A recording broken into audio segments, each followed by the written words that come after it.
మన కొడుకుకో మన కుమార్తెకో బాగోపోతే మన ప్రాణం కొట్టుకుంటుంది. ఎందుకు? రక్తబంధం.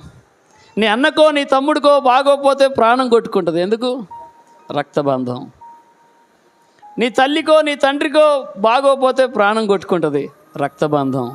కానీ ఏ రక్తబంధం లేకుండా ప్రమాణం చేత భార్యగా నీతో నేను జీవిస్తాను, భర్తగా నీతో ఉంటాను అని చెప్పిన ఆ ఒక్క ప్రమాణంతో వాళ్ళ కొరకు కొట్టుకునే ప్రాణం వీళ్ళకంటే ఎక్కువ కొట్టుకుంటుంది. ఇది అద్భుతమైన బంధం. అది నా యేసయ్య జతపరిచిన బంధం. అది ఎక్కడో పెరిగాడు, ఎక్కడో పెరిగింది, ఏమిటో తెలియదు. కానీ ఒకరి కొరకు ఒకరు ఆ తాపత్రయం, ఆ ప్రాణం కొట్టుకునేది ఉంటుంది చూసారా, అది ఏ బంధం అంటారు? ఇది రక్తబంధం కంటే గొప్పది కదా. అందరినీ వదిలేసి అంట కదా, ఇన్ని 20 సంవత్సరాలు పెరిగింది అమ్మ నాన్న దగ్గర.